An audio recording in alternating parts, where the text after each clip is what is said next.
मैं भारत को भारतीयता की मान्यता के आधार पर फिर से खड़ा करना चाहता हूं, उस काम में लगा हूं।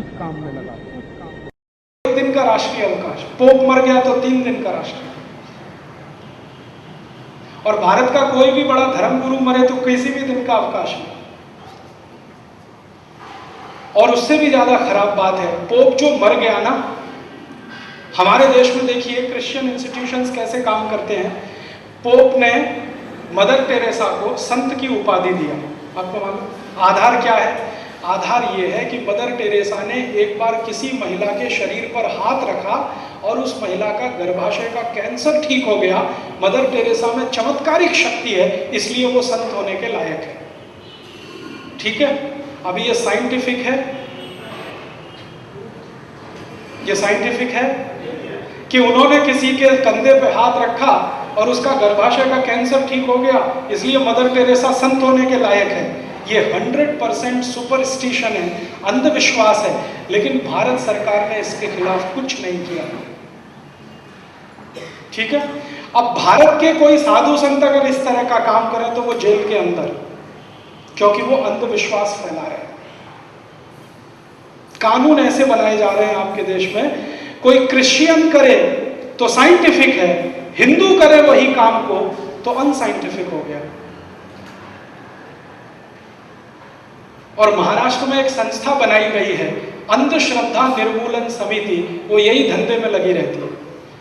क्रिश्चियन लोग कुछ भी करें उसको दिखाई नहीं देता, मुसलमान कुछ भी करे दिखाई नहीं देता, हिंदू कुछ भी करे उसके पीछे हाथ धो के पड़े रहते हैं। अंधश्रद्धा निर्मूलन समिति वाले, मेरे बहुत सारे दोस्त हैं जो उसमें काम करते हैं। मेरा उनका यही झगड़ा रहता है कि तुमको अंधश्रद्धा हिंदुओं में ही दिखाई देती है, ईसाइयों में नहीं दिखाई देती। मदर टेरेसा से ज्यादा अंधविश्वासी कौन होगा जो किसी के हाथ रख दे कंधे पर और कैंसर ठीक कर दे? अगर ऐसा होने लगे तो मदर टेरेसा ने पोप जॉन पॉल पे हाथ क्यों नहीं रखा? उनको तो पार्किंसन डिसीज था 20 साल से। पोप जॉन पॉल को तो पार्किंसन था ना 20 साल से। मदर टेरेसा ने क्यों नहीं हाथ रख दिया? पोप जॉन पॉल क्यों नहीं ठीक हो गए? अभी थोड़े दिन पहले एक बेनी हिन नाम का हिंदुस्तान में ईसाई पादरी आया, बेनी हिन। उसका बेंगलोर में बहुत बड़ा फंक्शन हुआ।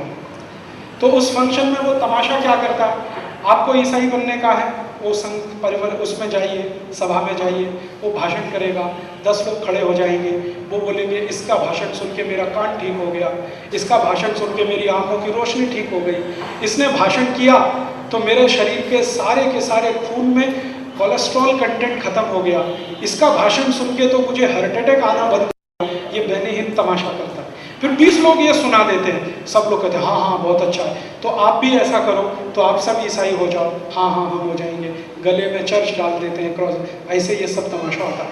बेंगलोर में उसका कार्यक्रम हुआ।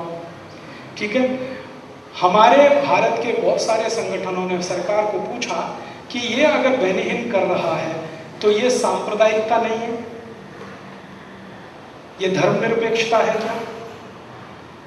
अगर कोई ईसाई ये सब करता है तो धर्मनिरपेक्ष है, कोई हिंदू संगठन करे तो सांप्रदायिक है, ये तुम्हारी डेफिनेशन क्या है? तो कहा गया कि बेनी हिन भारत का मेहमान है। तो हमने कहा कि बेनी हिन ने ये सब तमाशा किया, उसमें पैसे इकट्ठे किए उसने, किसी ने 50 दिए, किसी ने 100। मैंने कहा इनकम टैक्स वालों को कहो कि ये सब भी इनकम पे टैक्स लगे।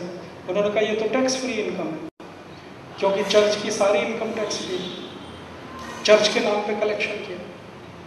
अभी अगले साल फिर बेनी हिन आएगा, कुछ भी करेगा, अपने नाम से हिंदुस्तान में कोई धंधा भी करेगा तो वैट नहीं देना है और इनकम टैक्स भी नहीं देना है, क्योंकि वो इंटरनेशनल ऑर्गेनाइजेशन। इस तरह के कानून इस देश में बन रहे हैं और हम खामोशी के साथ अगर इनको सहन कर रहे हैं तो ये हमारी कमजोरी है और हमारी आने वाली पीढ़ी के लिए बहुत बड़ा खतरा है। आज अगर होकर इसका विरोध नहीं करेंगे तो कल कुछ बचेगा नहीं इस देश में जिसको आप बचाना चाहें।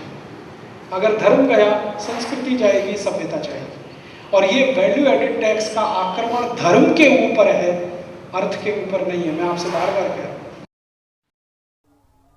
दोस्तों वीडियो अच्छी लगी हो तो लाइक और सब्सक्राइब जरूर करके जाएं।